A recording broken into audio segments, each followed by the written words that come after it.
All right, finished pulling the second cap off of here. First diaphragm looked good.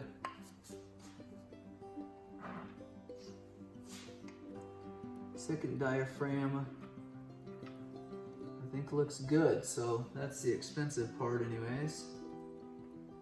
The diaphragms are exactly the same, so it doesn't really matter. Caps are exactly the same. Those don't matter. I've never seen a carburetor this filthy before. On the outside, the inside doesn't look bad, which is a good thing. So I can see the screws that you're talking about here to remove this part of it. We actually don't have to remove those. Those can stay on as long as our butterflies turn there, which they do. They turn the inside. The insides look great.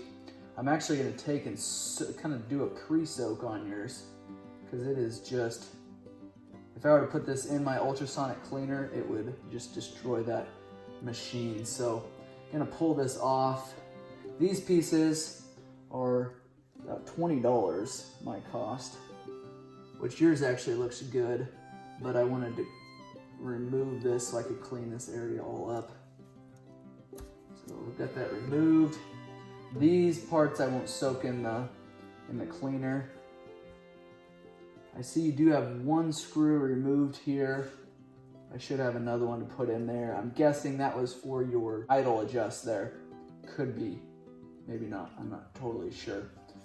Your choke ports look good there. That all looks great.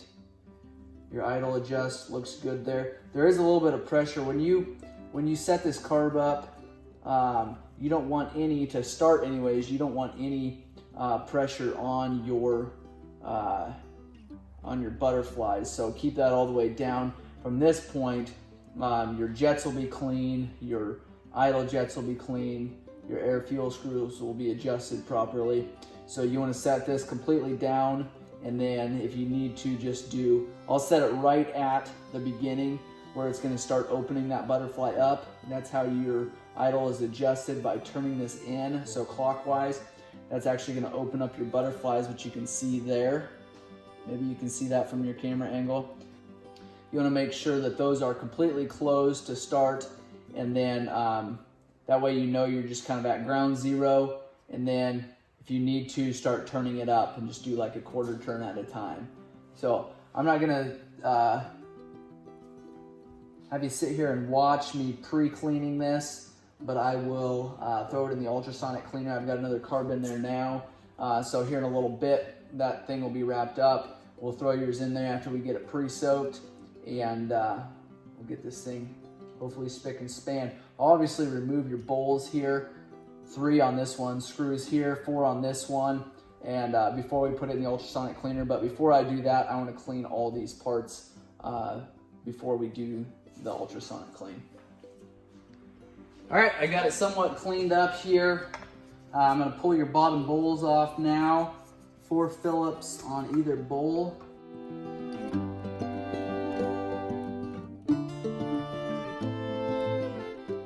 All right, those are opened up. It doesn't look too terrible inside of there. Dumping those screws out. Pulling just the 3 off over here. Same thing over here, that looks good. That looks good. Jets don't look bad, so we'll inspect those better. Double check those O-rings there, that they're in good condition. Now to pull the jets off here, we've got our pilot jet. Got a 38 over here. Oops. Most of these should be the same. We've got a 38 over here. Okay, so it doesn't really matter which side that goes in. Now this side, 155 and a 150. So 155 and 150. Now if they're not the same, what I do is I'll actually just take this one off, like that. That's your main jet there. And then this other one, I'll actually take the main jet holder out with it. That way we can get them all cleaned up. We won't ever lose track of which one's which. Be pretty easy to know which one's which. You got your fuel inlet here, larger jet here. Pretty easy to remember. Then we'll make sure and get this cleaned out really well on this side. So same thing with this one. We'll pull this out now, your main jet holder. Get that removed, make sure that that's good and cleaned out. We'll remove our floats, Phillips here. You don't actually have to remove that screw all the way. Take then and tip this up, slide that pin out. Needle comes with it. No grooving there, that looks good. Same thing on this side. Pin. No grooving on that one looks good. Okay, now I'm gonna take and throw these in the ultrasonic cleaner, throw your jets in there, throw your bowls in there, and then clean every orifice out here. So, all right, Dan the man ran this back through the ultrasonic cleaner, cleaned everything up really, really good. The diaphragms, we don't typically run through the ultrasonic cleaner. It wouldn't hurt them, but a lot of times what that does is shrink these diaphragms down, just makes it a pain to get back together. Yours were clean and good condition.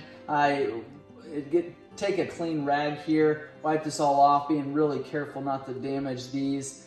These also seal the top side of your carburetor here, so you want to make sure that those are cleaned up really well. All those ports are cleaned out, your jets are cleaned out really good. Obviously your carburetor body is in excellent condition and cleaned up really good. Every orifice gone through, your butterflies open and close like they should. Your inlet nipple there is in good condition, seals are in good condition. Your seats are in good condition, your needle valves are in great condition, your floats are set right. So I'm going to start going back together here with it. As we talked about earlier, your pilot jets are both the exact same size, 38. So those can just be tightened down. I like to make sure our screwdrivers are very, very clean, because we don't want to clean that entire carburetor and then end up, getting dirt in there from the screwdriver. So snug these up. These are brass, like I said in my previous brute force videos, so they don't have to be extremely tight. In fact, if you over tighten them, it just makes it a huge pain the next time I've got to clean this. So snug those up. Your air fuel screws, I took those out, cleaned those up, made sure they were both set where they should be. Your 150 jet goes on this side. Your 155 goes on this side. That is how it came apart. 8mm to tighten these up.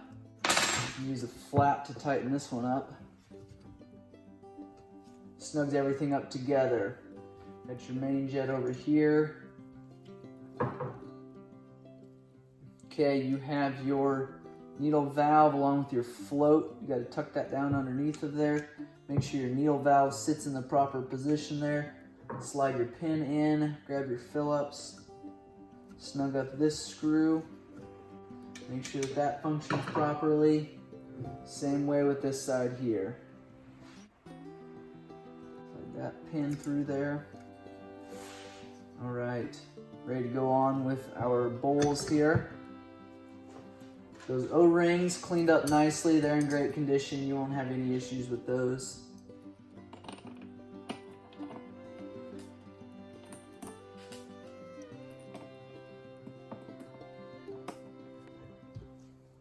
Okay, got the bottom side tightened up. Everything's good to go there. Flip it up here. Sometimes it's easier to put it in a vise, but I'm going to try to do it in front of the camera so you can see what I'm doing here. Okay, I want to make sure going back in here that your needle sits right down into the groove that it should. Sometimes it takes another 2 fingers to line it up there. Slide that down in. I like to fold my skirt over like that on the diaphragm.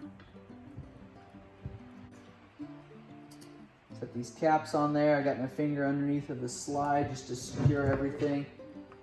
Make sure that seals up.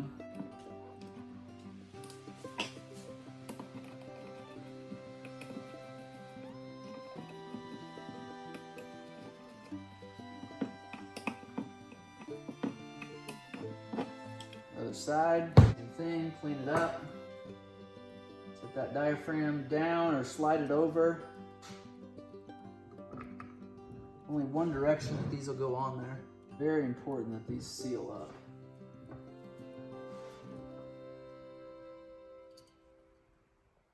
It should fit into kind of a groove there. That's how you know that they're sealed up. I use my finger to pump that diaphragm up and down just to verify that we were sealing properly. If we were not, I would not be able to push that up and down. It would not slide back down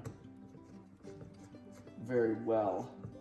So when I get these buckled up, I think I told you already, the air fuel screws at 3 turns out on both carburetors. That's a good position to be in. You might check for your altitude and for your performance. I think you said, Dan, that that's exactly where you were supposed to be at, if I remember right.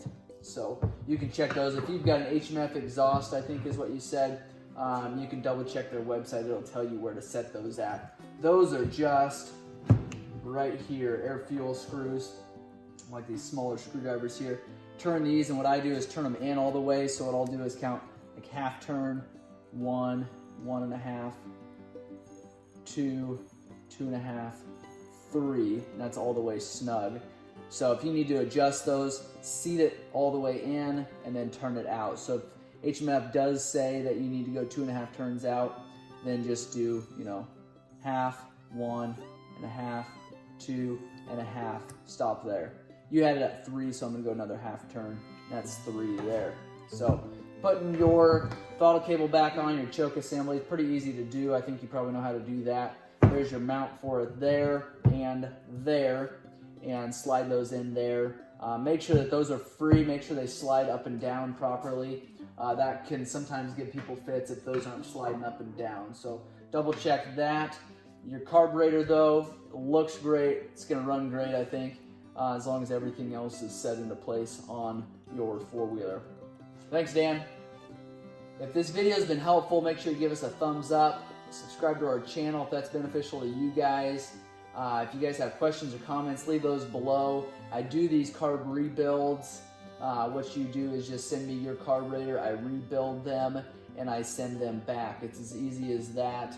If you guys have questions or want me to do those on your brutes or other years and models, make sure you leave those in the comments below. Reach out to me, we can get that done for you.